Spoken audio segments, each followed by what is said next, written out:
Hello guys and welcome back to Puniket Gaur stories, जहाँ पर हम आपके भेजे हुए हॉरर या क्रीपी इंसिडेंट्स कवर करते हैं। तो अगर आपको भी अपनी स्टोरी मुझे सबमिट करनी है तो मैंने डिस्क्रिप्शन में मेरा जीमेल दिया हुआ है, तो आप वहाँ पर मुझे अपनी स्टोरी भेज सकते हैं। तो ये आज की जो स्टोरी है वो है कुछ दोस्तों के बारे में जिन्होंने क्या एक्सपीरियंस किया था उसके बारे में।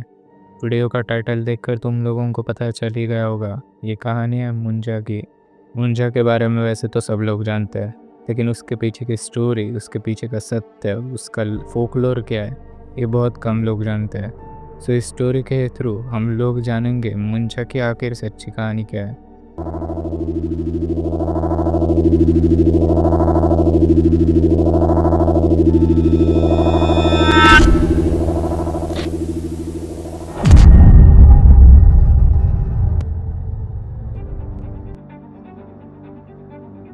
ये कहना गलत नहीं होगा कि our country is simply one of the best country in the world.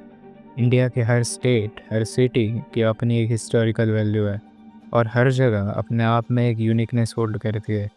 Historical और नेशनल खूबसूरती के अलावा ये आपके फोकलोर्स भी हर किसी का अट्रैक्शन गेन कर ही लेते हैं। और ऐसे ही कई जगहों में से कोकण कोकण वेस्टर्न घाट्स और अरेबियन सी के बीच, इंडिया के बीच में बसा बहुत खूबसूरत जगह जिसे महाराष्ट्र का लिटिल स्लाइस ऑफ पैराडाइस भी कहा जाता है। कोकण में beaches, lakes, forts, waterfalls, temples जैसे हर एक वो जगह है जिसकी वजह से हर साल कोकण में लाखों टूरिस्ट विजिट करने आते हैं। लेकिन सीनिक ब्यूटी के अलावा भी एक ऐसी बात है जो कोकण को इतना ज़्यादा मिस्टीरियस और इंटरेस्टिंग बनाती है, और वो है वहाँ के फोकलोर्स। मेरा नाम निखिल सुतार है। कुछ साल पहले मैं और मेरे कुछ दोस्तों ने घूमने का प्लान बनाया था। हम सब अपनी हेक्टिक और कॉजी लाइफ से छुटकारा पाना चाहते थे, and the first name is popped in our head was Konkan. हर किसी की तरह हमने भी कोकण के बारे में काफ़ी कुछ सुना था, वहाँ के बीचेस, टेम्पल्स और स्पेसिफिकली कोकणी क्यूजिन्स। हम ये ट्राई करने के लिए काफ़ी ज़्यादा एक्साइटेड थे। हम थोड़ा शांत एनवायरनमेंट चाहते थे, इसीलिए मेन सिटी की जगह हमने कोकण के एक छोटे से विलेज में स्टे करने का डिसाइड किया। जिस गांव में हम लोग रुके थे वो काफ़ी शांत जगह थी, एग्जैक्टली वैसी जैसे हमें चाहिए थी। वहाँ पहुंचकर हमने अपना सामान वही रखा और रात को पासी के एक ब्रिज एक्सप्लोर करने निकल गए। जब हम लोग बीच पर पहुंचे तब वहाँ पर बिल्कुल अंधेरा था। वहाँ के दूर के स्ट्रीट लाइट्स और वहाँ की दुकानें जो हमें नज़र आ रही थी। कुछ देर वॉक करने के बाद हम वापस जा रहे थे, लेकिन तभी हमें किसी की रोने की आवाज़ सुनाई दी। जो ज़्यादा क्लियर वॉइस तो नहीं थी, पर ध्यान से ऐसा लग रहा था जैसे कोई अपने रोने की आवाज़ दबा रहा हो। हम उस आवाज़ के पीछे ही जा रहे थे कि तभी I feel chills running down on my spine. पहले तो मैंने इस फीलिंग को इग्नोर किया और वहाँ चलते ठंडी हवाओं को इसका कारण समझा।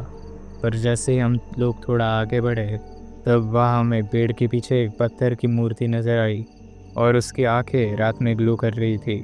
उस मूर्ति का फेस इतना डरावना था कि हमें समझ नहीं आ रहा था ये किस चीज़ की मूर्ति है आखिरकार। मेरे कुछ दोस्त उस मूर्ति को देखना चाहते थे, लेकिन मैंने उन्हें मना कर दिया था और उधर से चढ़ने के लिए भी कहा था। जब हम लोग वहाँ से जा रहे थे तब हमें सडनली ऐसा लगा जैसे हमारे पीछे कोई चल रहा हो, बट हमने उस बात पे ज़्यादा ध्यान नहीं दिया और बिना बोले हम चलते रहे। और आगे जाने के बाद सडनली मेरे दोस्त को ऐसा लगा जैसे किसी ने उसे बुलाया है, लेकिन जब हमने पीछे मुड़कर देखा तो वहाँ दूर दूर तक कोई नहीं था। अब हमें अचानक हवा ठंडी लगने लगी थी और आसपास एक अजीब सी शांति भी हो गई थी। हम बिना कुछ सोचे समझे हम भागे और वापस अपने कॉटेज पर आ गए।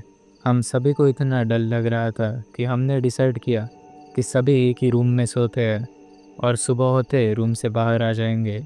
लेकिन शायद हम अपने रूम में भी सेफ नहीं थे। हम में से किसी को भी नींद नहीं आ रही थी और तभी करीब रात के 1 बजे सडनली पूरे एरिया की लाइट चली गई थी। हमारे इलाके में आसपास की जगह पर अंधेरा था।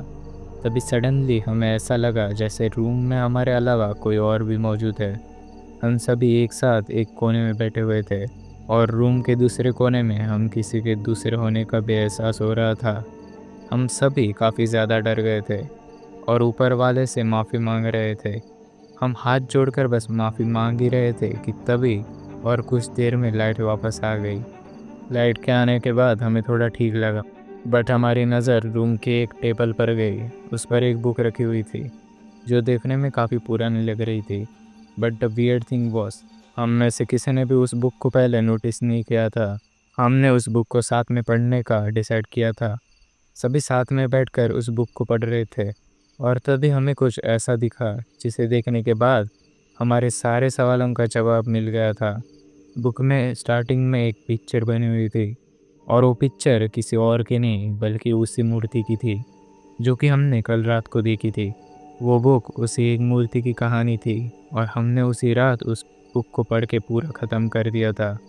जिसके बाद हमें पता चल गया था कि जो अजीब चीज़ें हमारे साथ हो रही थी वो सब इस मूर्ति की वजह से ही हो रही थी। और वो मूर्ति थी मुंजा की। मुंजा या ब्रह्म दैत्य ब्राह्मण ओरिजिन की एक स्पिरिट है। इंडिया में और स्पेसिफिकली कोंकण में कई सालों से इस स्पिरिट की कहानियाँ हमें घरों घरों में सुनाई जाती है। कहानियाँ के माने तो ऐसा कहा जाता है कि जब भी किसी ब्राह्मण की अनटाइम डेथ हो जाती है तो उसकी स्पिरिट ये ट्रैप्ड होकर रह जाती है।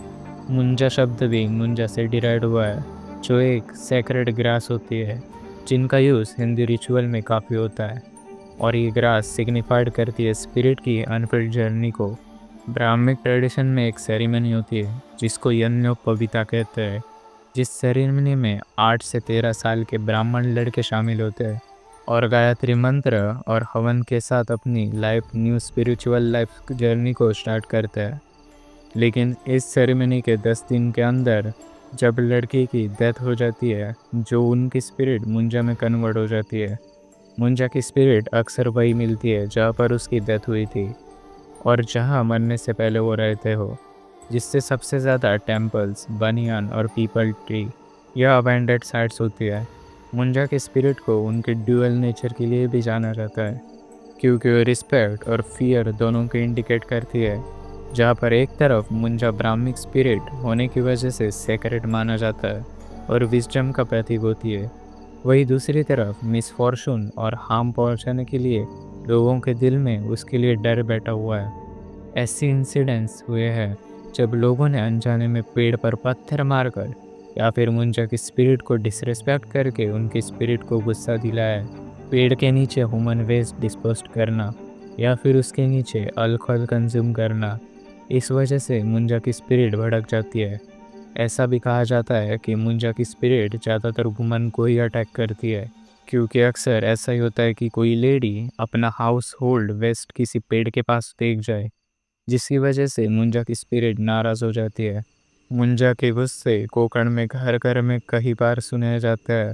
शरारती बच्चों को सज़ा देने के लिए मुंजा की कहानियाँ काफ़ी भयानक टर्न ले लेती है। कई दफ़ा मुंजा अपनी विक्टिम्स को अननेचुरली हॉन्ट करने लगता है और कभी कभी तो विक्टिम इतने ग्रेवली किल भी हो जाता है which sometimes the result is death. Munja के गुस्से से बचने के लिए लोग काफ़ी सालों से काफ़ी अलग अलग तरीक़ों का सहारा लेते हैं जो पीपल के पेड़ के नीचे पार बना लेते हैं और पेड़ के चारों तरफ सेक्रेट थ्रेड्स भी टाई कर देते हैं as a sign of respect and protection. Munja की कहानी is a blend of fear and respect जो कि काफ़ी सालों से हमारी फोकलोर का इम्पोर्टेंट पार्ट बन चुका है, reflecting the intricate relationships between the spiritual and the everyday lifes of the people. But जो लोग स्पेसिफिकली इस एरिया में है, तुम्हारा क्या मानना है? क्या मुंजा की स्पिरिट सच में सत्य है या फिर ये सिर्फ एक कहानी है? That is the end of today story guys. और मैं आशा करता हूँ ये आज की आपको स्टोरी ये पसंद आई होगी।